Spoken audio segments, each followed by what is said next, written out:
जल्दी काम करो कमीनों, वरना तेरी टांगे तोड़ दूंगा।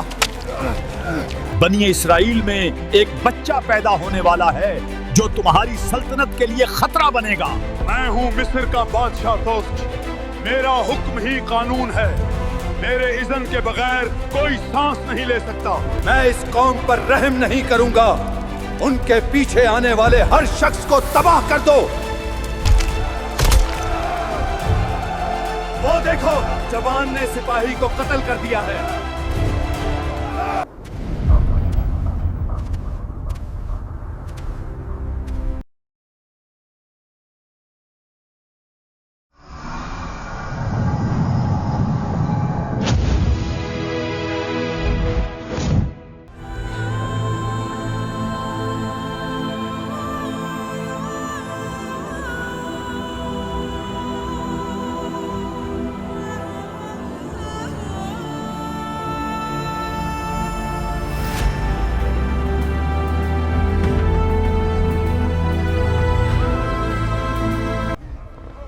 ये है मिस्र, वो सरजमीन जहाँ इंसान ने इंसानों पर खुदाई का दावा कर दिया था, जहाँ तख्त सोने से नहीं गुरूर से चमकता था, जहाँ एक आवाज गूंजती थी, मैं हूँ मिस्र का बादशाह तोस्ट, मेरा हुक्म ही कानून है। मेरे इज़्न के बगैर कोई सांस नहीं ले सकता। यह फिरौन का मिस्र था, यहाँ ताकत ने इबादत की जगह ले ली थी, जहाँ इंसानों को तबकात में बांट दिया गया था। फिरौन ने जमीन पर तकब्बुर किया और अपनी रियाया को टुकड़ों में तकसीम कर दिया। वो बनी इसराइल के मर्दों को कत्ल करवाता और उनकी औरतों को जिंदा छोड़ देता, ताकि उनके घरों में सिर्फ खौफ बाकी रहे। एक माँ की चीखें गूंजती थीं, मेरा बच्चा मुझे वापस कर दो। अब वो वापस नहीं आएगा, वो फिसाद करने वालों में से था। जब जुल्म अपनी हदों को पार कर लेता है तो आसमान खामोश नहीं रहता। अल्लाह अपनी कुदरत से तकदीर का रुख बदल देता है। उसी वक्त फैसला हुआ कि इसी मजलूम कौम से एक चिराग उठेगा जो जुल्म के ताज को जमीन पर गिरा देगा। फिर फिरौन के दरबार में खबर पहुंची, बनी इसराइल में एक बच्चा पैदा होने वाला है जो तुम्हारी सल्तनत के लिए खतरा बनेगा। फिरौन का चेहरा स्याह पड़ गया। मैं इस कौम पर रहम नहीं करूंगा। उनके पीछे आने वाले हर शख्स को तबाह कर दो।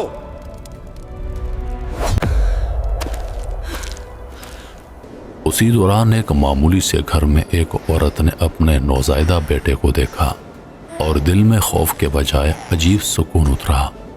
अल्लाह ने मूसा अलैहिस्सलाम की वालिदा के दिल में वही डाली, जब तुम्हें खतरा महसूस हो तो इसे दरिया में डाल दो, हम तुम्हारे पास इसे वापस लाएंगे और इसे अपने रसूलों में से बनाएंगे।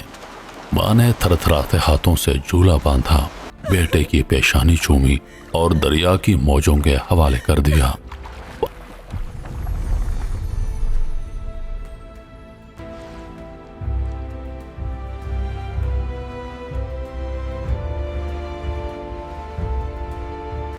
पानी बहता रहा, मगर दरिया नहीं जानता था कि वो एक नबी को उठाए हुए है। मूसा अलैहिस्सलाम का झूला लहरों के साथ बहता हुआ फिरौन के महल के करीब आ लगा। वो लम्हा जब जुल्म के कले में रहमत दाखिल हुई।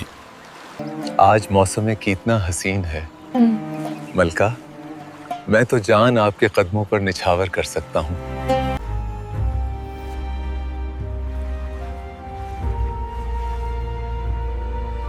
महल के सहन में मलिका आसिया की निगाह दरिया पर जा ठहरी। वो देखो, एक संदूक नहर में तैरता महल तक आ गया है। इसमें क्या हो सकता है? एक संदूक बहता हुआ आ रहा था। सिपाहियों ने उसे खींचकर किनारे पर लाया। जब खोला गया तो एक बच्चे की मुस्कुराहट ने आसिया के दिल की सारी सख्ती पिघला दी। आसिया ने कहा, सिपाहियों, संदूक खोलकर देखो इसमें क्या है। जल्दी करो। ए आका, इसमें तो नौमौलूद बच्चा है। ये जिंदा कैसे बच गया सिपाही हो? खत्म कर दो इसे। یہ بچہ ہمارے لیے آنکھوں کی ٹھنڈک ہو سکتا ہے، اسے قتل مت کرو، شاید یہ ہمارے لیے رحمت بن جائے۔ فرعون نے غصے سے کہا، رحمت یہ وہی ہو سکتا ہے جو میری سلطنت کو مٹا دے گا، مگر آسیہ کی نرم آواز نے اس کے غصے کو لمحے بھر کے لیے روک دیا۔ بچہ محل میں آ گیا مگر کوئی عورت اسے دودھ نہ پلا سکی، سب ناکام ہو گئی۔ پھر کسی نے کہا، میں ایک عورت کو جانتا ہوں بنی اسرائیل میں سے، شاید وہ اس کا دودھ پلا سکے۔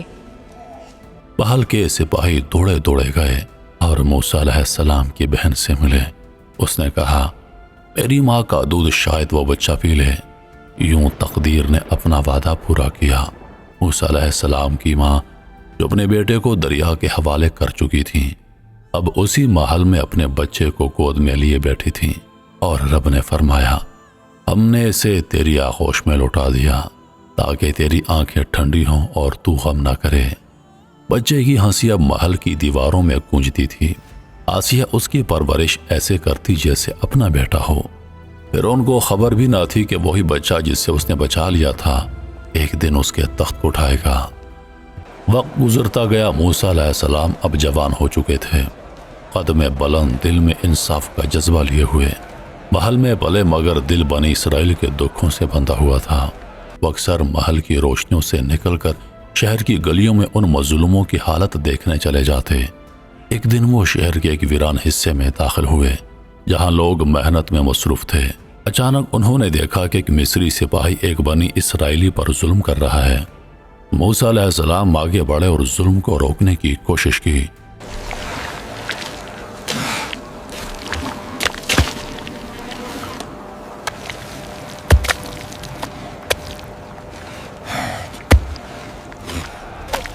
جلدی کام کرو کمینوں، ورنہ تیری ٹانگیں توڑ دوں گا۔ اے سپاہی، شرم آنی چاہے تم کو، مسکینوں پر ظلم کیوں کرتے ہو؟ اے جوان، چلا جا یہاں سے، ہمیں اپنا کام کرنے دو ورنہ اچھا نہیں ہوگا تیرے لیے۔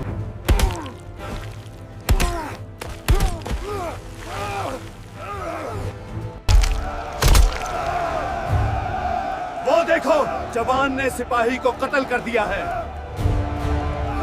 اے میرے خدا، یہ میں نے کیا کر دیا؟ میرا ارادہ قتل کا نہیں تھا۔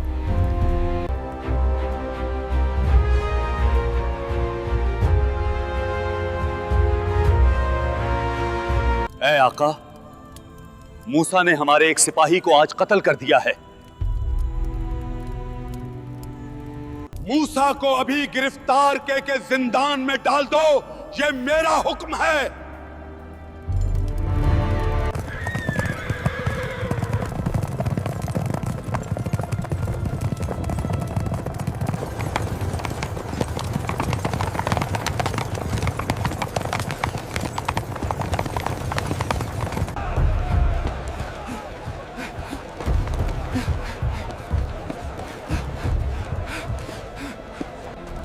موسیٰ، جلدی بھاگو، فرعون نے آپ کی گرفتاری کا حکم جاری کر دیا ہے۔ یہ سنتے ہی موسیٰ علیہ السلام کا دل دھڑک اٹھا۔ انہوں نے کسی سے رخ موڑے بغیر شہر چھوڑ دیا۔ قرآن کے الفاظ ہیں، وہ خوف زدہ ہو کر نکلا، ادھر ادھر دیکھتا ہوا کہ کہیں کوئی پکڑ نہ لے۔ راستہ طویل تھا اور اس کے پاس نہ سواری تھی نہ زیادہ راہ، ریت کے ٹیلے، جلتی دھوپ اور تنہائی، مگر دل میں یقین تھا کہ رب راستہ دکھائے گا۔ کئی دن سفر کے بعد وہ مدین کے کنویں پر پہنچے۔ وہاں لوگوں کا ہجوم تھا جو پانی بھر رہے تھے۔